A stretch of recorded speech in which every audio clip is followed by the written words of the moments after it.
Olá pessoal, sejam bem-vindos a mais uma videoaula e nessa videoaula vamos resolver a seguinte questão.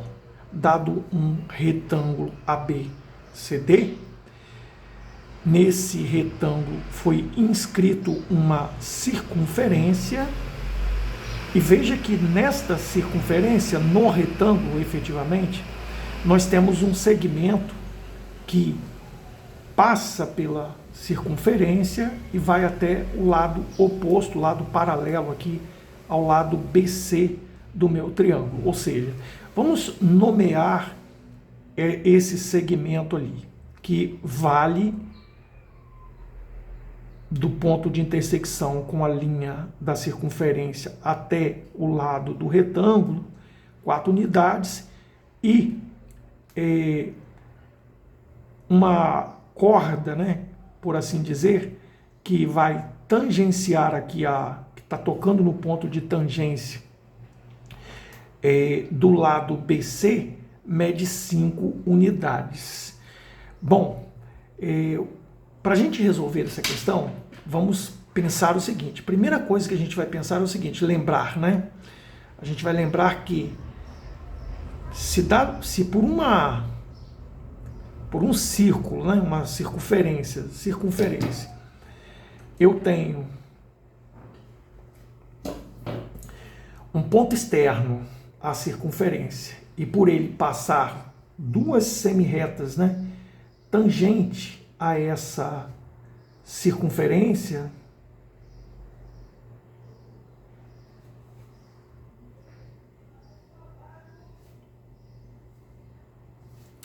então aqui eu tenho um ponto P, aqui eu tenho o ponto A, que é o ponto de tangência, e aqui eu tenho o ponto B. Pelo teorema das retas tangentes, né, esse segmento é igual a este.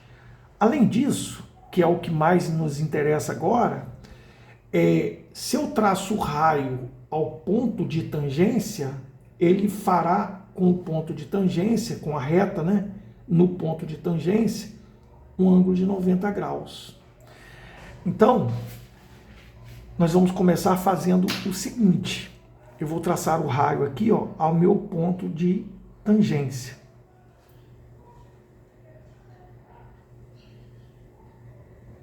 Daí a gente já conclui que aqui é 90 graus. Então aqui é R, né? Vou prolongar esse raio até o lado AD do meu retângulo. Então, ó, aqui também será raio, né? Aqui é raio. Agora, projetando fora da circunferência, eu tenho um segmento que também fará um ângulo de 90 graus com o lado AD, tendo em vista que ele partiu aqui com 90 graus, ele vai intersectar lá com 90 graus. É perpendicular aos dois lados paralelos ali. O lado AD e o lado BC. Ok? Feito isso, pessoal, perceba o seguinte, que se você olhar a nossa circunferência, se eu deslocar esse lado para o meu ponto de tangência aqui, ó, mais central, passando pelo centro da minha circunferência, eu sei que a altura do meu retângulo é 2 vezes o raio, ou seja, é o próprio diâmetro da minha circunferência ali, no meu círculo que eu tenho inscrito no retângulo.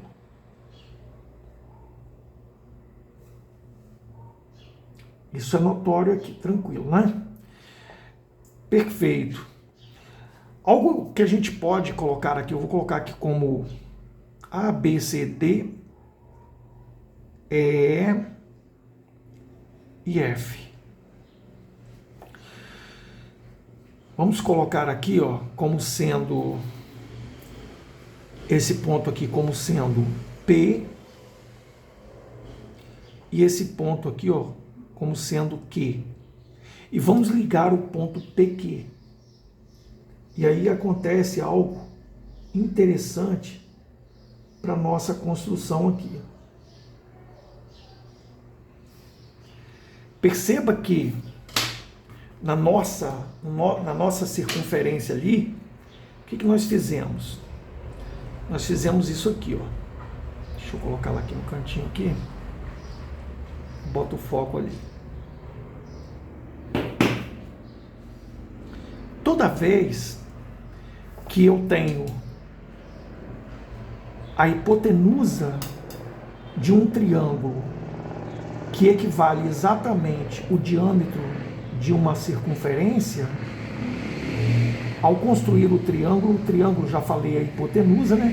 Mas quando eu tenho um triângulo onde um dos lados é igual exatamente ao diâmetro de uma circunferência, esse triângulo é um triângulo retângulo. Então, ó, essa propriedade importante, né, do triângulo na circunferência, nós vamos usar ali. Perceba que este triângulo QP, vamos colocar G, QPG, o triângulo PQG, ele é retângulo ali no vértice P, tudo bem? Bom, aí ficou fácil agora para a gente achar, fazer uma relação de semelhança. Eu chamando este ângulo aqui de alfa, vai ficar bem tranquilo para nós. Se aqui é 90 e aqui é alfa, este ângulo aqui, ó, é 90 menos alfa. Se aqui é alfa, no triângulo agora FEG. Se aqui é 90,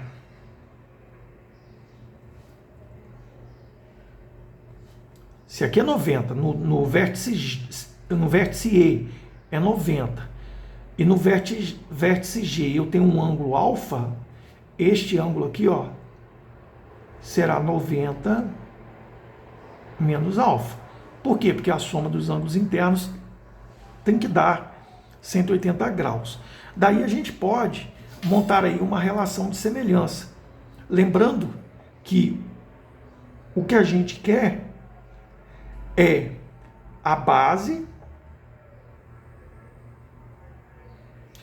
vezes, a base, né, que no caso aqui vamos chamar o seguinte, nós temos aqui, ó, aqui é duas vezes o raio, né, que é o diâmetro da minha circunferência, né? Vou chamar esse lado aqui, esse pedacinho aqui, ó, que vai desse segmento aqui, ó, até aqui, ó, eu vou chamar de x. Então eu tenho que a base do meu retângulo é x mais 2r's, certo? E o que a gente quer achar é exatamente o quê? Deixa eu voltar para cá. O que a gente quer achar é a área do retângulo, e a área do retângulo é dada por quem? Pela base, x mais 2r's, vezes a altura, que é 2r's. Isso é que a gente vai ter que achar aqui. Se a gente achar o valor dessa expressão, a gente já achou a área, tudo bem? Então nós vamos montar aqui, ó, observe. Deixa eu riscar aqui. Observe o triângulo. Vamos rascunhar o triângulo aqui, ó. Supondo esse o triângulo maior e esse é o triângulo menor.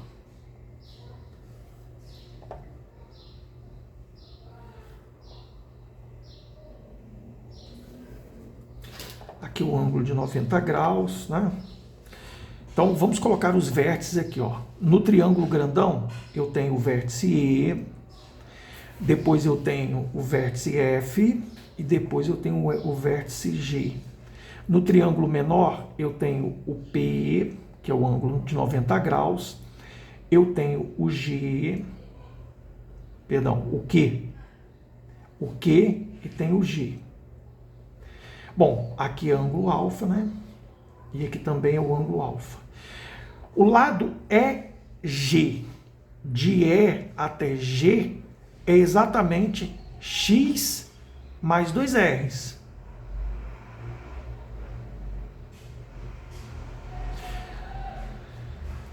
Agora, a hipotenusa do meu triângulo FEG, a hipotenusa é 9 unidades.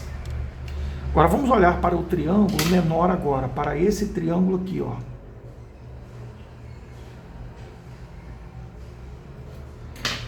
O triângulo QPG.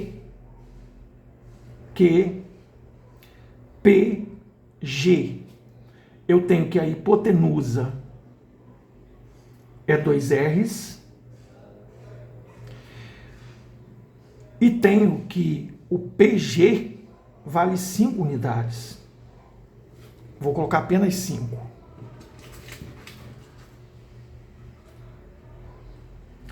Agora deu para perceber aqui, ó. Aqui eu tenho o ângulo 90 menos alfa e aqui também o ângulo 90 menos alfa. Opondo-se a 90 menos alfa no triângulo maior, eu tenho o lado que é x mais 2 R's. E opondo-se a 90 menos alfa, eu tenho 5 no outro triângulo, que é igual, opondo-se ao ângulo de 90 graus no triângulo grande, eu tenho 9, e no triângulo pequeno, 2 vezes o raio. Olha quem eu encontrei aqui, ó. 2 vezes o raio, que multiplica x mais 2 R's. Isso é igual a quem? 9 vezes 5, 45. Deste modo, perceba que isso aqui, ó, é exatamente o que eu queria encontrar. É a minha área. É a área do meu retângulo, que é 45 unidades de área. Uma questão bem tranquila, bem fundamental aí, para a gente aplicar aí alguns conhecimentos básicos de geometria plana. Espero que tenham gostado. Deixe o seu like, compartilhe, se inscreva no canal e até a próxima videoaula.